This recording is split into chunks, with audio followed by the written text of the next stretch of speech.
It's kind of like an 18-year-old's dream of just like land and young people and like stuff to learn.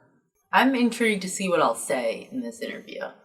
We'll see what happens, because part of I like go back and forth between being like low-key bitter about some of the things that are not sustainable about Eastwind, and then also just really happy that I had that experience and grateful for everything it's given me.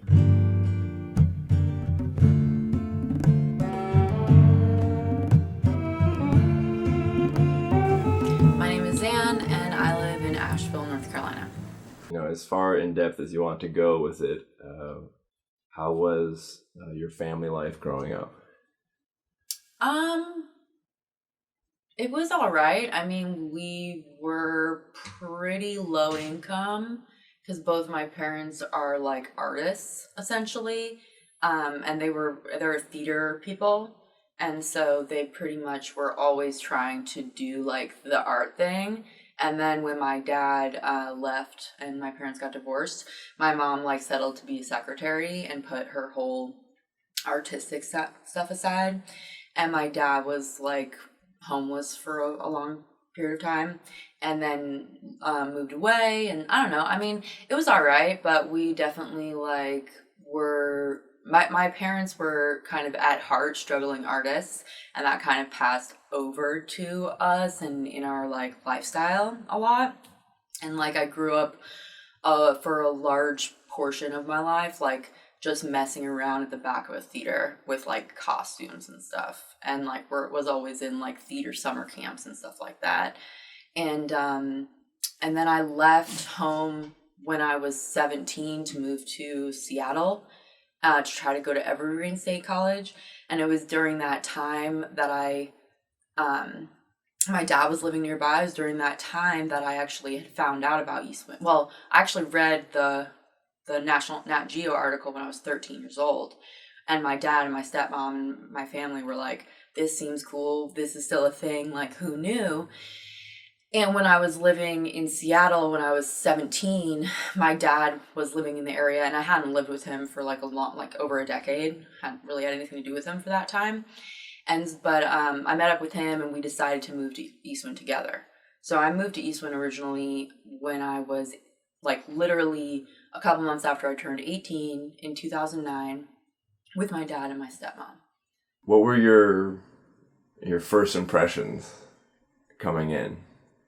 Well, I remember that my dad was kind of like nervous and like joking about it because had picked us up and drove us in, and was really quiet on the ride because he's pretty quiet most like often unless he's like had a little bit to drink or something.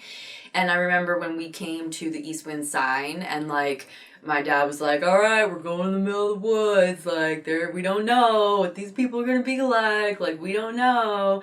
And he started freaking out. Like my stepmom is a really anxious person and started being like, ah! Like, oh no, what have we gotten ourselves into?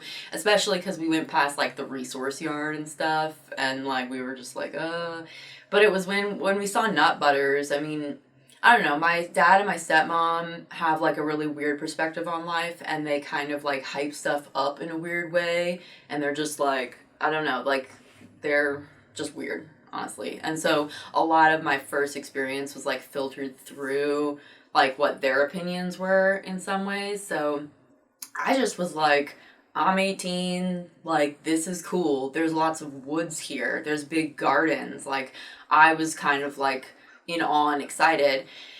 And the interesting part was that I hadn't lived with my dad in like over a decade. So a big part of my first few months at Eastwind was trying to spend time with my family. And a few people perceived that as like my parents being controlling over me, because I was like an 18-year-old girl who was kind of like just walking around with their parents all the time, So a few people gave my dad and my stepmom like some shit kind of about it. And then eventually like Quinn and his girlfriend at the time were like, come with us, like escape your parents. And they were just trying to get me out of my shell.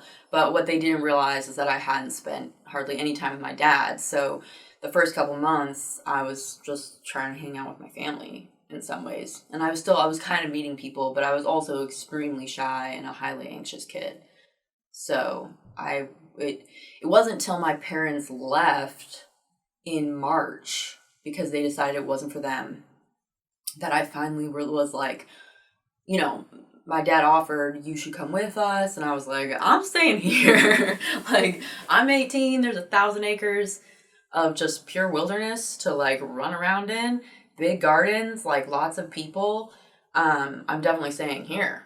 And so I stayed after they left, because it was kind of like an 18-year-old's dream of just like land and young people and like stuff to learn that was interesting to me, instead of like, because I didn't always do the best in school at that time, because I was really like angsty and I saw all the holes in the system like really early on in life. Like when I was 15, I was like, everything that like this whole institution is trash. Like they're not really helping me. They're not teaching me important things. So I was like highly critical of like institutions at a really young age, and I didn't want to be a part of it at all. And so to go to a place where other people had that same perspective, and they were also like giving opportunities to teach things that were of interest to me, which are like basic, just like skills of life, like how to farm, how to cook, how to raise animals, how to ranch, how to like do forestry. These are all things that were at the time for me, like I highly valued as like important life skills that I couldn't really learn in very many other places. So I saw that when I was 18, and I was like, I'm not missing the opportunity to learn these skills that I thought were like more important than math and taxes at the time. So How was that that transition of your parents leaving? It's the beginning of a new season at Eastwind. How was your first year there? that spring was pretty freaking amazing. I'm not gonna lie, it was fantastic. I mean, I was kind of an overweight kid, so because of the amount that you walk at Eastwind and because of the like fresh available vegetables, it is an environment where, and most people would probably tell you this, where you're put into a situation where your body is supported in becoming healthier. And I lost a ton of weight. I ate super well. I just ran around and I had a great time. I mean, there was also, I was super into sewing as a kid. And they had at the time a sewing room, and I ruled the sewing room. I just like owned that space. I was in there all the time. I got a lot of my hours from mending clothes, from organizing fabrics, from keeping the room clean. I sort of like, I mean, there wasn't like a managership, but I sort of like stewarded the sewing room. And so I made so many random clothes. I mean, and a lot of that stuff burned up in the fire, but there's still a couple choice pieces floating around that are handmade by me in comic clothes. And that's kind of cool. Every once in a while I see a picture with someone wearing like the cloak, like the long, like it's like got sleeves this long, it's got like a giant hood that's like this big. I handmade that. I'd always been stylish and made clothes in high school, but it got, I was kind of judged for it, and people thought I was a weirdo because of all my weird handmade clothes. But at Eastwind, people were asking me to hand make them stuff. I made like giant Victorian style billow skirts that were just like super ruffled all over the place. I made a few of those. I made hand tailored vests for people.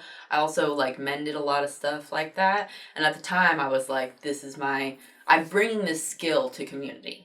So while I was learning a lot of other things, I was like bringing my ability to sew and tailor and mend to community. And that at the time, like the earliest time, that was my contribution. And it felt really empowering to be able to bring a skill to a space that like they didn't have anyone really doing that. Like people said, "Oh, I can sew, I can use these machines," but they didn't. They didn't use it. They didn't ever actually. And there was a whole room full of fabric and full of like 3 different types of sewing machines, and just like all of this resources that no one was using. And at the time, I was like, "This is dope, and I'm gonna fix everyone's clothes and make awesome stuff." So. You felt very supported in the mending work, the sewing work? Yeah, honestly, I feel like a lot of people were really helpful and just, were into me doing that, especially because, I mean, there were a few people who gave me a lot of crap for being such like a young, goofy kid, because I was goofy and I was 18 and I just was like running around being ridiculous mostly. And a lot of people were kind of like, "Oh, she's immature," and it gave me like people were hesitant to give me any responsibility. So it seemed like the sewing thing was something that I could take responsibility for because I knew how to do it and I was good at it. And yeah, so I felt like it was a good niche for me there, other than taking part in like ranch and forestry stuff, which is what I did some gardening, but at the time the gardens were like not that hype there. They were like not really, not like they are now at all. They were like there was not that much going on in the garden. There was like some spinach and okra, and that was it. There was not like a lot going on because there were not many people who wanted to work in the garden. There was literally like 3 people working in the garden consistently. You worked in forestry. What did you learn there? What were you doing? Well, I learned how different southern oak trees are from California oak trees, which was like I'd always had an interest in like learning about botany and like types of plants and stuff, but no one who had the information. So when one of the primary trees in Missouri and in the Ozarks are oak trees. It's red oak, black oak, white oak. And I was only used to California tan oak trees, and they're completely different. And so just learning about the different types of trees was really interesting to me. And you could tell by the difference between a black oak and a red oak tree based on its leaf shape and stuff like that. And so really going out just like into the 1,000-acre land with a crew and like working a splitter and stuff like that and like, messing around in the leaves, like because I got there in winter, forestry was a huge part of the workforce during that time. So one of the first things that I really got into when I was at Eastman was forestry.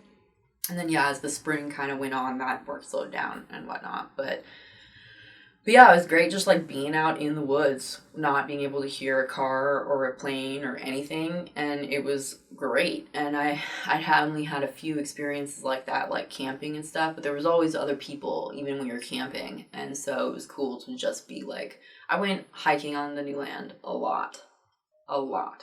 Especially there was a young girl who was 12 named Ellen at the time there, and I was like, I don't know, we didn't seem that different in age. I was still kind of a kid, and so me and her would just go like romping in the woods. Like I was still kind of a child at that time in my life, and so I was hanging out with a 12-year-old, like doing art, like hunting for mushrooms, like running on the new land, playing fort and stuff like that. So yeah, I was a total kid when I first moved there. What animal programs were there on ranch at the time? What were you doing in ranch? Well, there were pigs and there were cows. The cows were like very wild and not being run very appropriately, and the pigs had a pen, but they really needed some help. So honestly, when I got there was the start of the ranch program that there is there today in a lot of ways. There was a woman, Sarah, who came in and bought the dairy cows before, like, she was a ranch manager and she just bought these 2 little baby cows.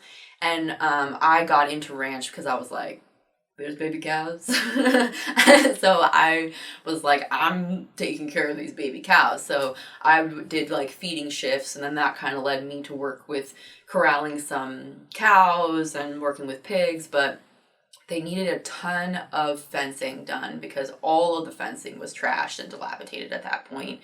And there was really only a small, dilapidated old dairy barn that had gotten hit by lightning or hit by a tornado or something that was like falling apart that we were doing the baby cows in. But like when pretty much the baby cows were an investment in a future of dairy for Eastwind that they had had 15 years before, like a whole dairy program with like a bunch of cows and stuff. But it had fallen apart over the years. And so these two baby cows, Marley and Josephine, were the investment into the future of dairy program at Eastwind. And I was there for the beginning of that.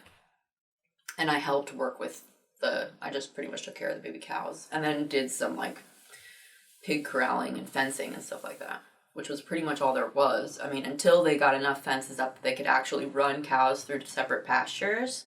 But I had taken a break. I left Eastwind for a short time after a woman passed away. It was a lot for me because I hadn't ever been around someone who died before.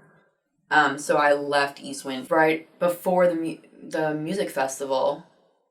So it was like mid-July maybe that I left, end of June, that I left, and I left for 9 months. So I did one whole semester of school.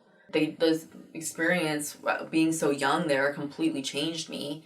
And so trying to fit back in with friends was really hard at first, but my sister was there. We figured it out. I mean, I realized really quickly that I only was interested in art classes, and I really just was screwing up every other class, and I wasn't ready, and I didn't want to do it, honestly. And I ended up leaving and moving to Santa Cruz shortly after my first semester ended.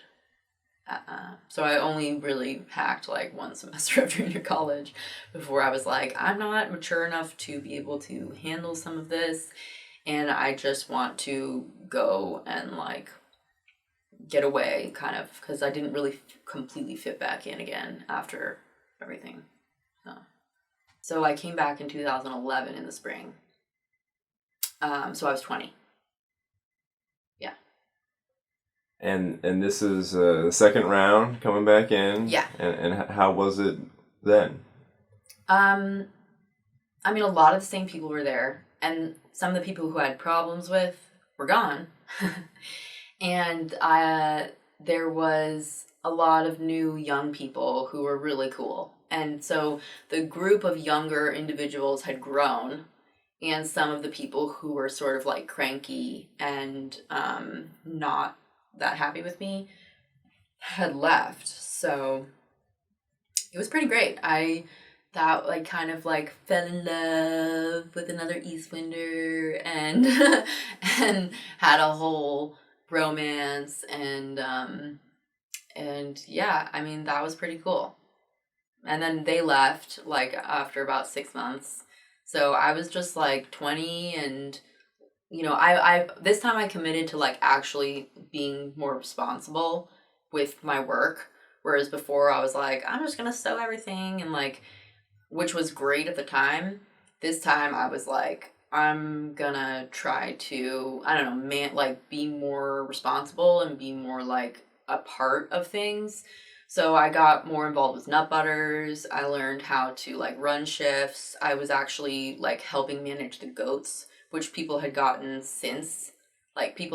goats since, and they still have the dairy cows, but that whole situation hadn't really been set up yet at all. So we had goats, and I kind of did the similar thing where I was like, I like this, and I just like got most of my hours from that one thing.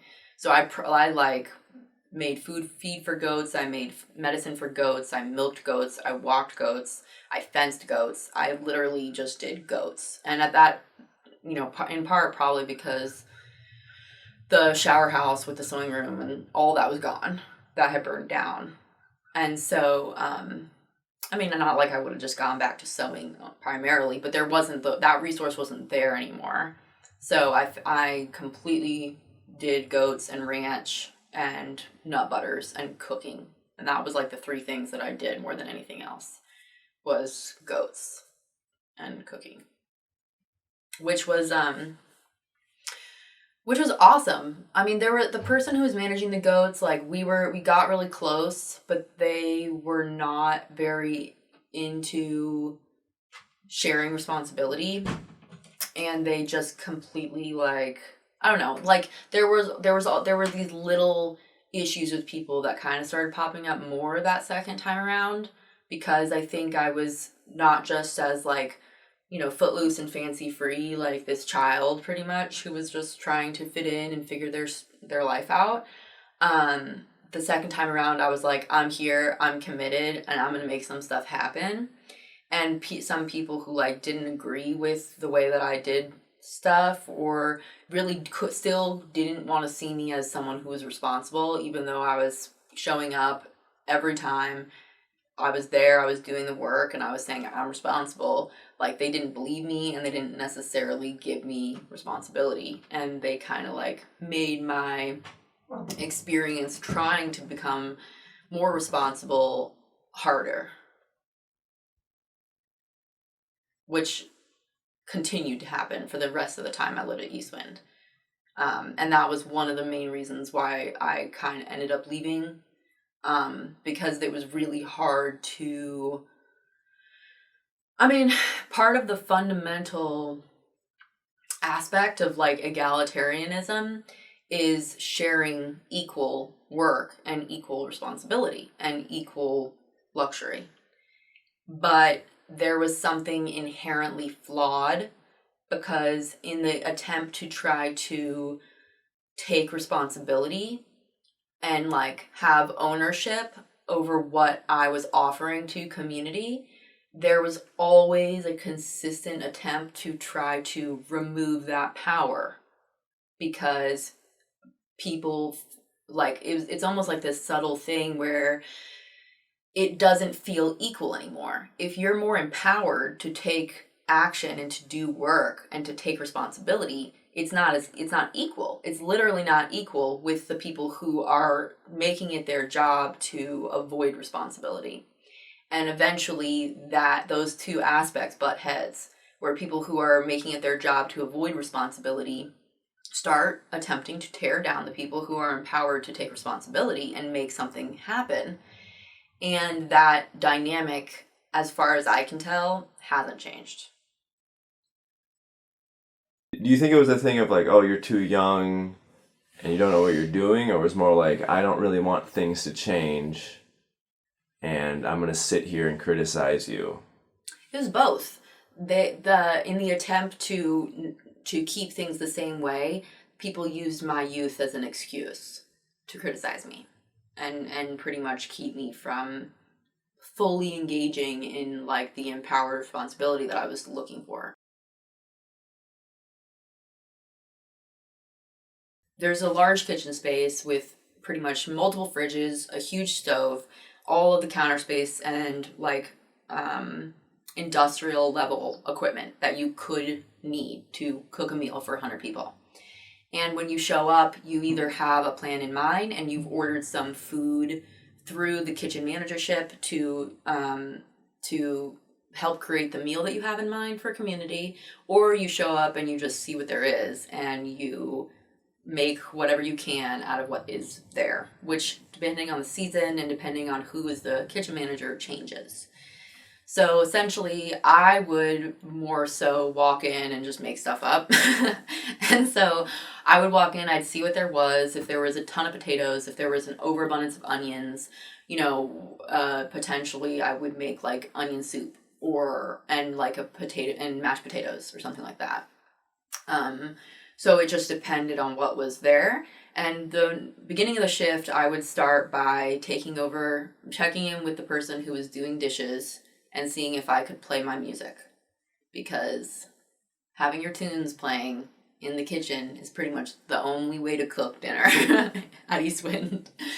So I would start blasting music. I would grab like 6 different bulbs of garlic and I would start peeling garlic and start writing down a menu. And pretty much on the porch, whoever was pretty much slacking off that day or didn't have anything to do would ask if I need help. And depending on the person, I would be like, definitely, or like, I have plenty of help. I don't need your help. So it was when I was peeling garlic, writing the menu, that pretty much people who were wanting to work in the kitchen that day would be around, and they would join in to help.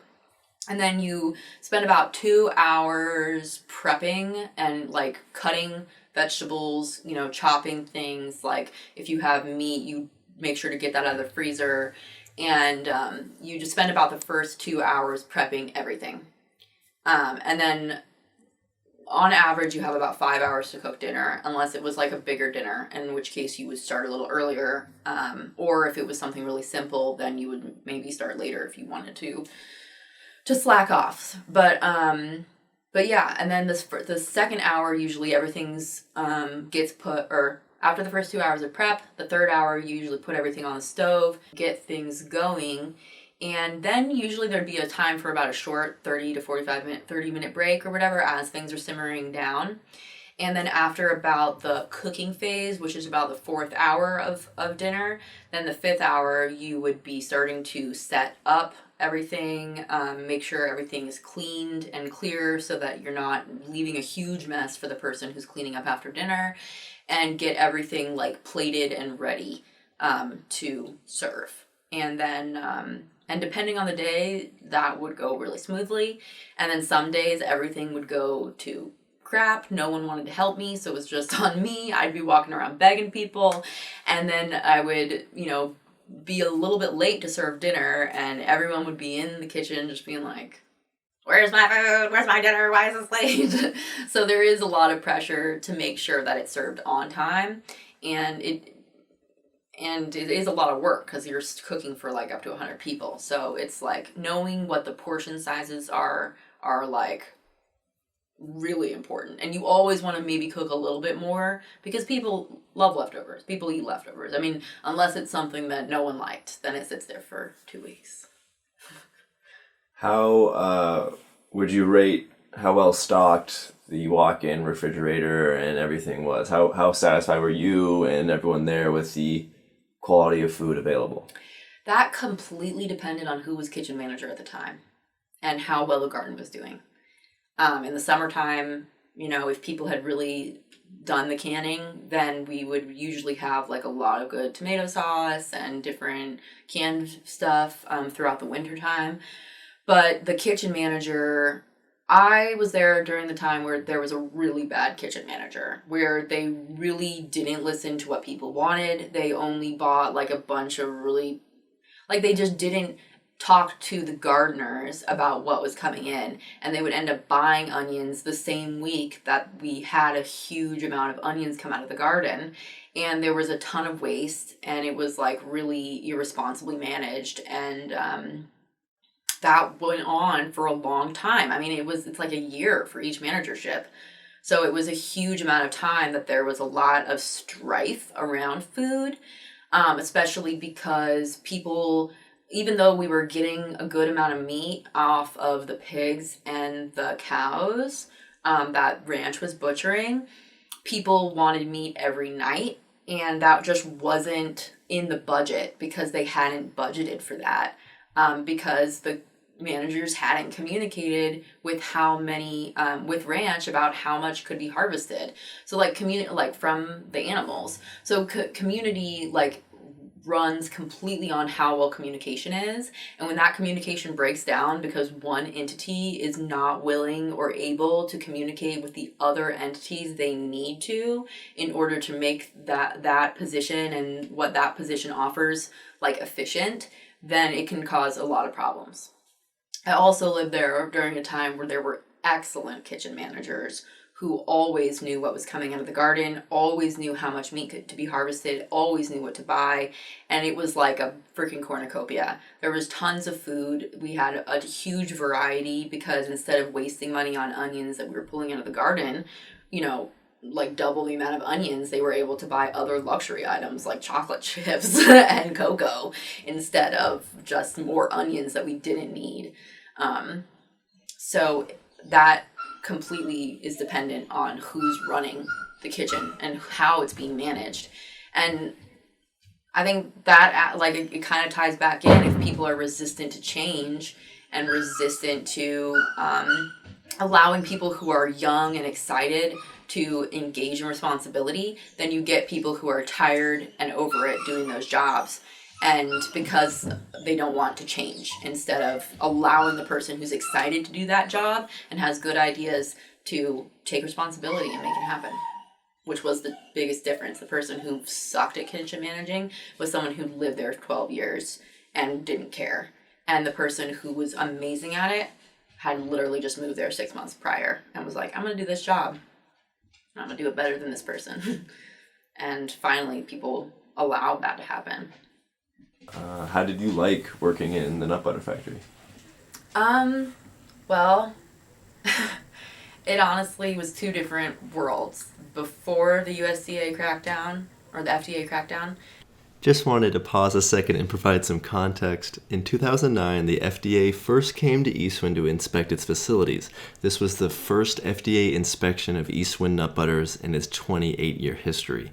The reason the FDA came is because the Peanut Corporation of America, one of the country's largest peanut processors at the time, sold peanut butter that sickened 714 people across the nation with salmonella, and 9 people died as a result.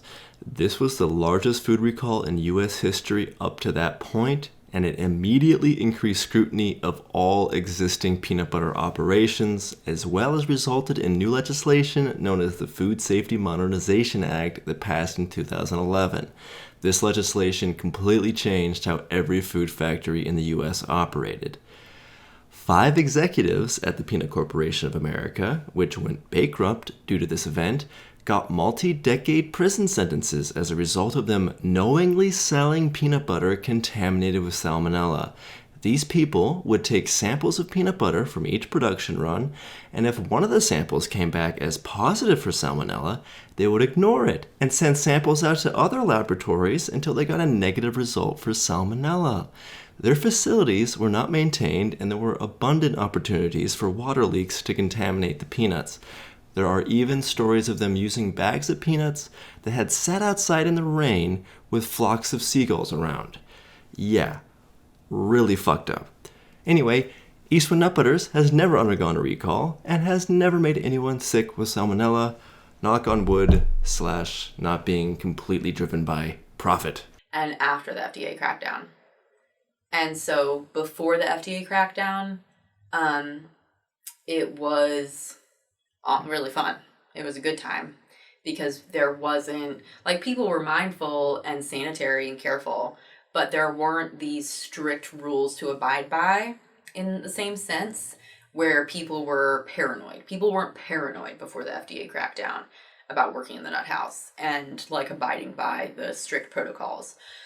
But after the FDA crackdown, it was a huge difference. Everyone was super paranoid, especially right after. People were extremely paranoid. They didn't want to lose their primary income. And the pressure, the social pressure for doing everything exactly right and abiding all of the rules, like, to a T. Even though before it was perfect, it was sanitary, there was never any salmonella that people found anywhere near the actual product. It was not an issue. But after the FDA crackdown, people were hyper paranoid, hyper strict, and very, like, the social pressure was extremely uncomfortable in those circumstances.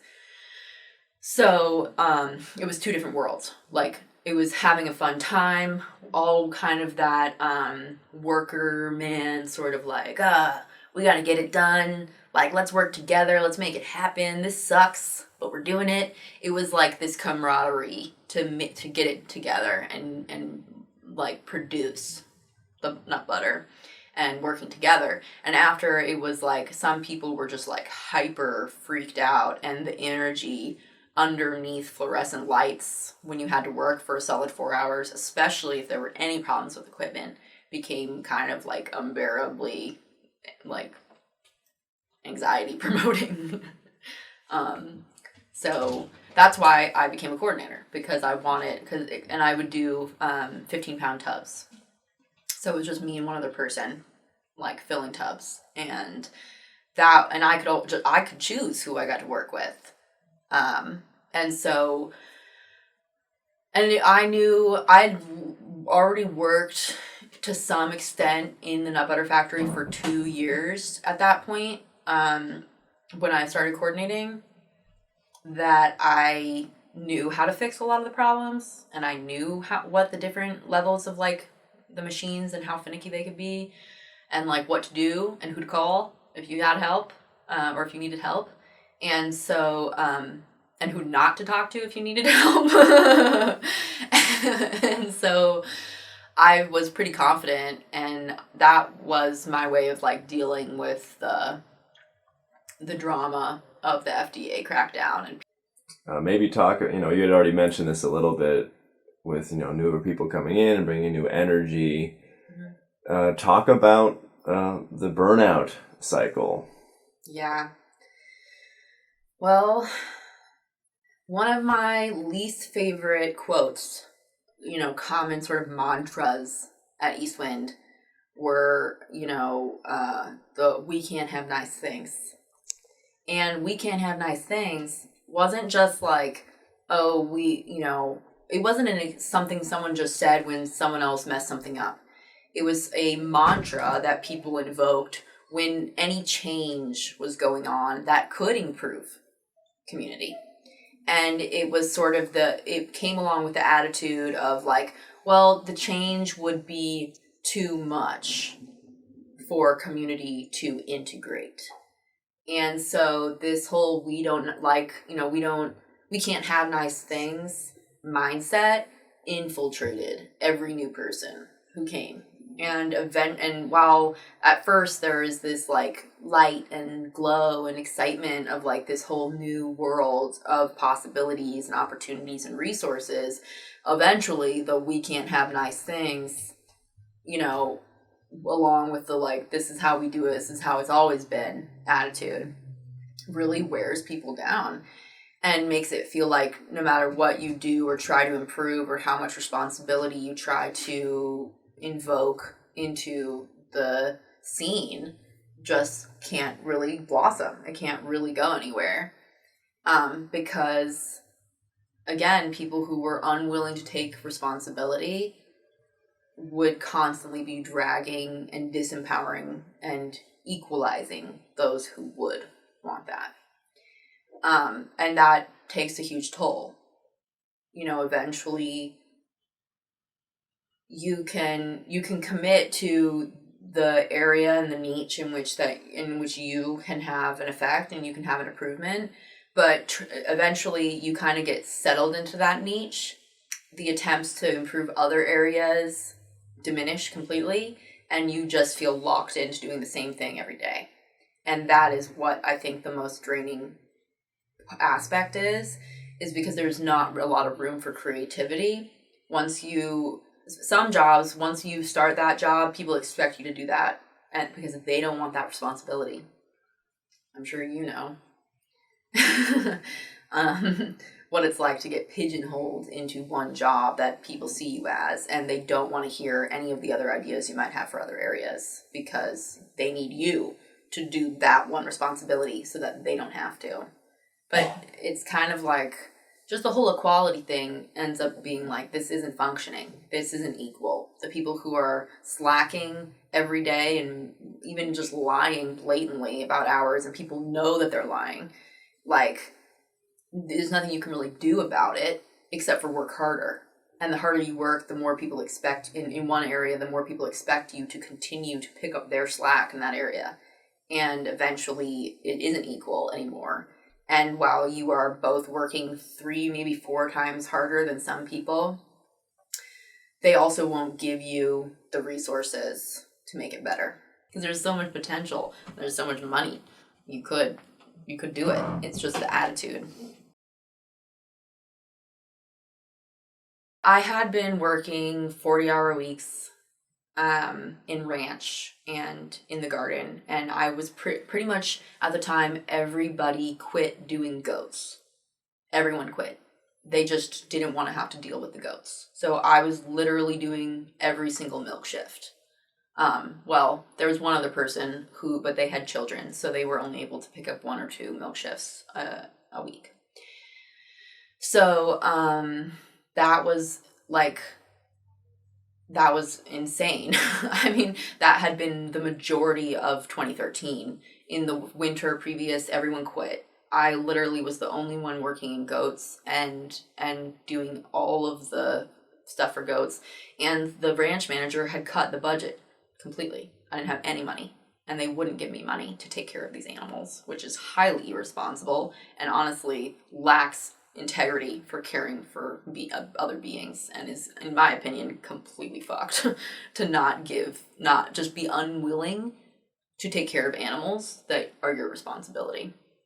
So I had no money, and I was doing all of the milk shifts, and I was like, a couple other people were walking the goats, but most people were just completely bailing on their goat walking shifts. And it was super hard. I was like literally the only one keeping these animals alive. And it wasn't until like a couple months before I left that one of the people who had previously worked with goats returned to community. And she was the one who had started the goat program, and I had a couple of issues with, but we had been really good friends. She came back, and I was like, I had a conversation with her. I was like, I'm leaving community. I don't want to do this anymore. No one will help me. No one will give me money. I quit, and it's your responsibility now. And so that was really hard because that person really hated me for that. But I had literally been the only one taking care of these animals for probably like 8 or 9 months. And I was over it, and I wasn't getting any respect for what I was doing. Like, no one cared. Like, no one wanted the animals, and people came and complained to me, and I was like, no one will help me. What do you want me to do? Like, no one will help me, and these animals need to be taken care of. And it was like really hard, and it was partly because of that I chose to leave. That and the culture of drinking and alcohol, which I didn't want to be part of anymore. I stopped hanging out and going to parties. I knitted in RV by myself, and I was the only one willing to hold responsibility for taking care of these animals and keeping them alive, and I felt really isolated.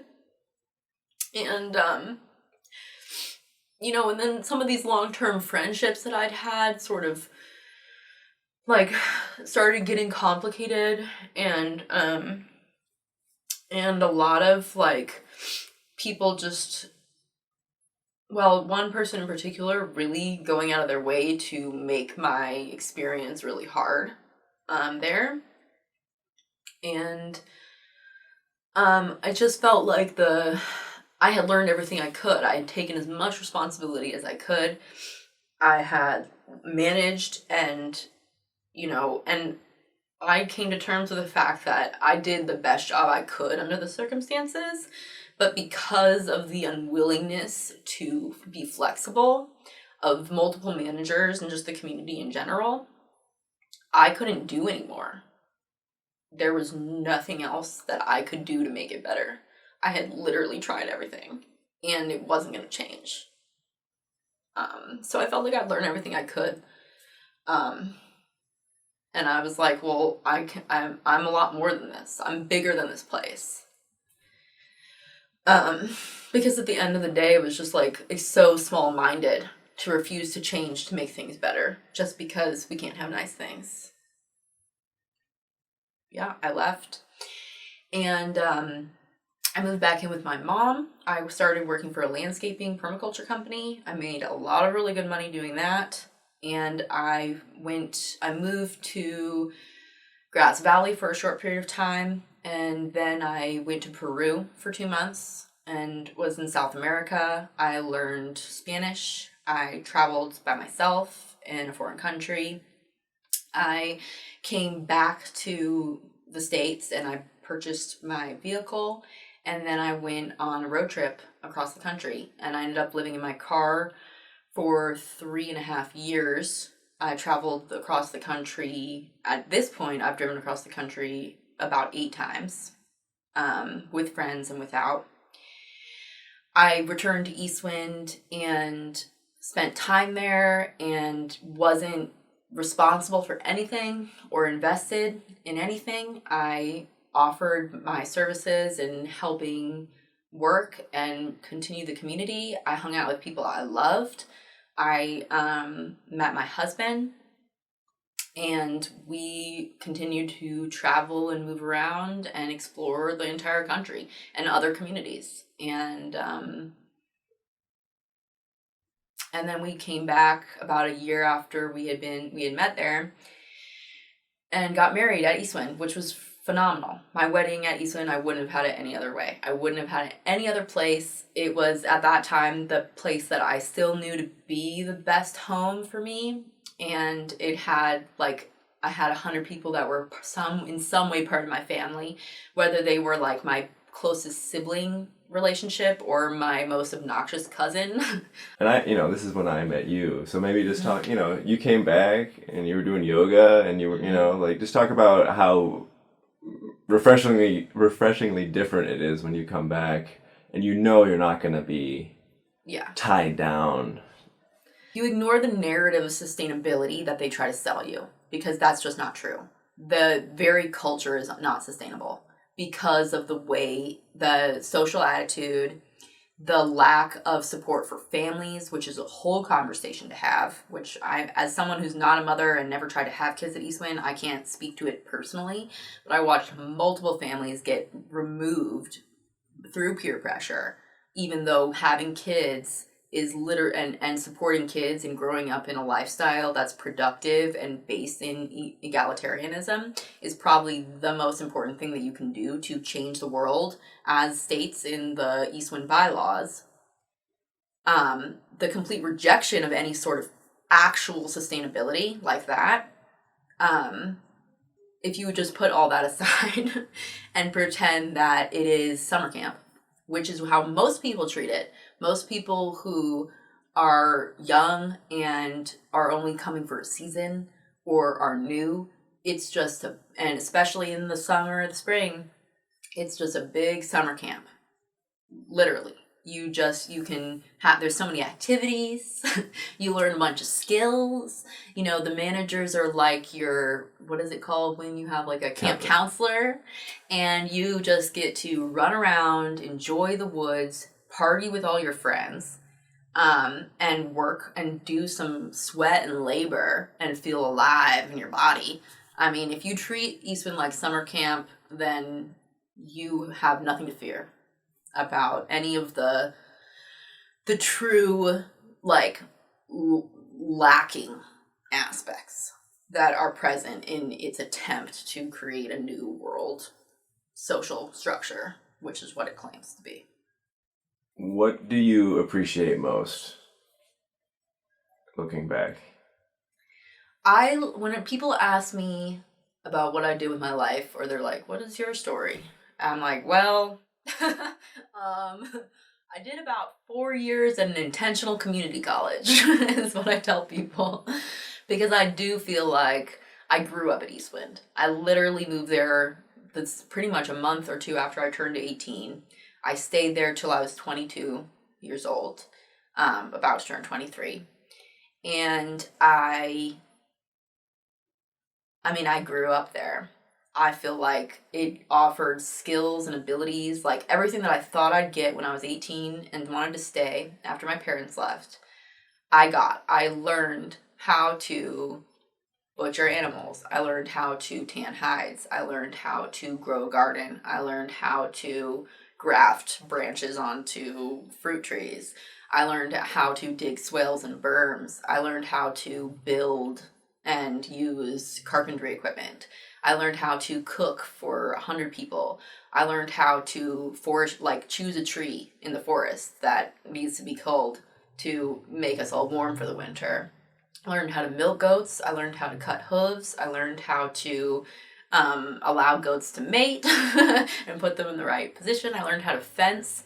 I mean, literally the list goes on. I learned so many important, I think, life skills that most people don't even think have value.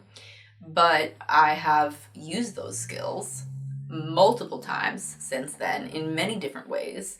And they are part of not only something that has made me value and see the importance in everything that we have as a luxury today, but also know and trust in my ability to do those things if I need to.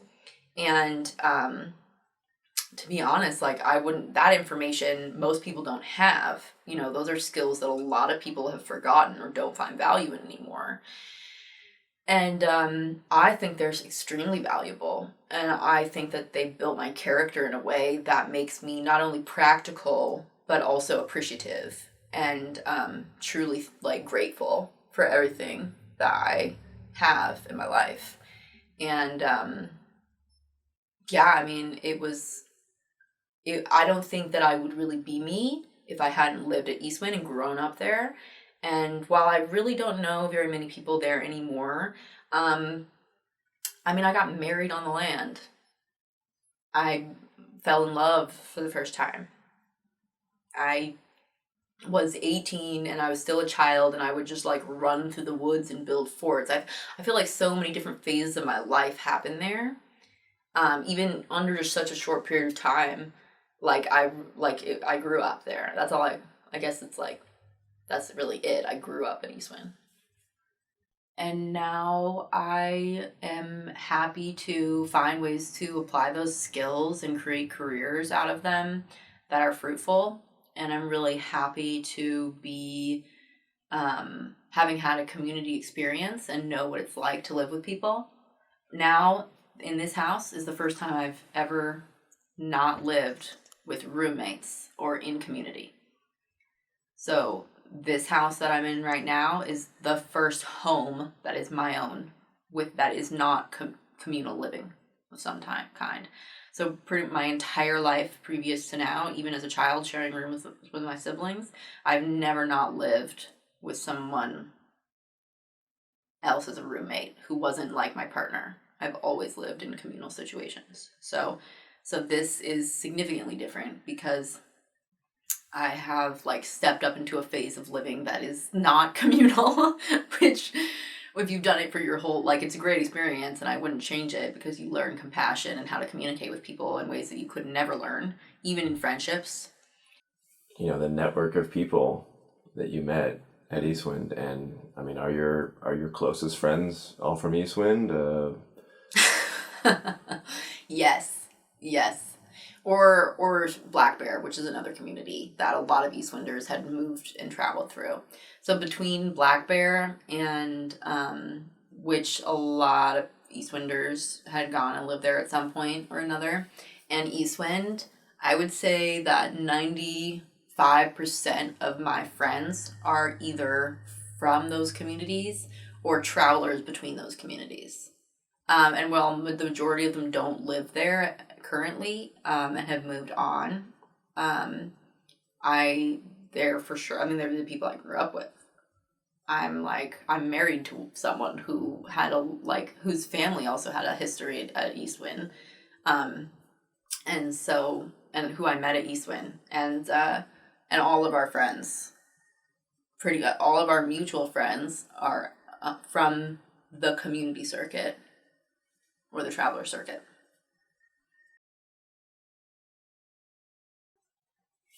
I think that communities are extremely important.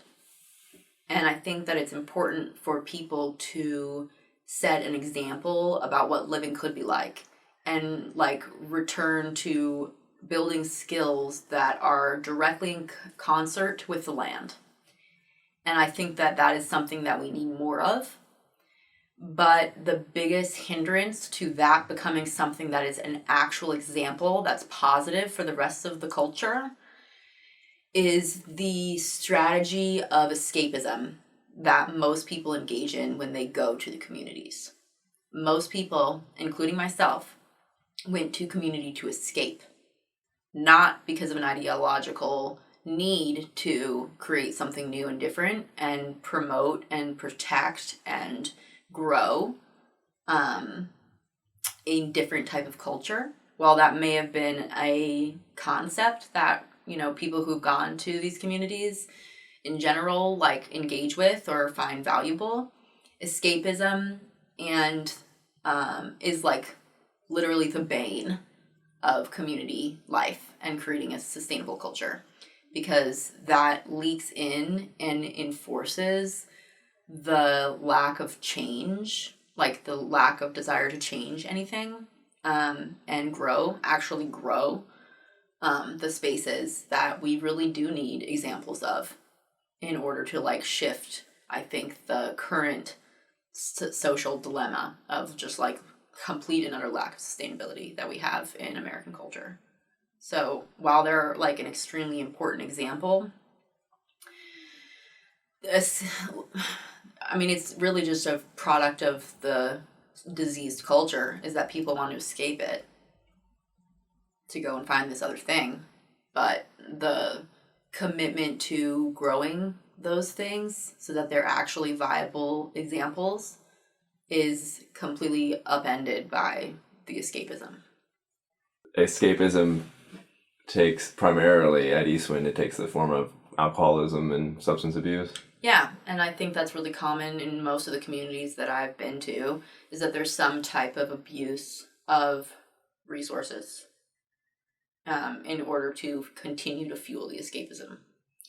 But I don't think, part of why some people want to escape society is because they have addictions that they can't function in society with. And that is definitely I think, consistent dilemma in communities. But that's not the only reason why people want to escape. I didn't have any substance abuse issues when I was 18. I escaped my family and my drama and college, and I was already, like, ideologically opposed to social structures by the time I was 15. And so I was escaping learning about how to function in society in lieu of learning skills that were more traditional about how to function as a human.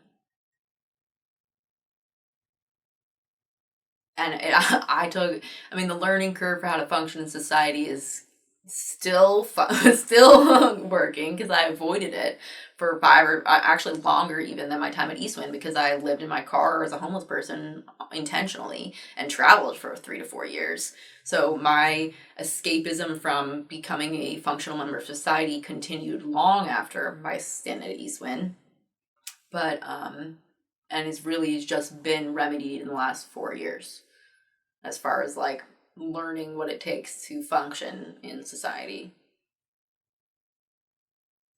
So.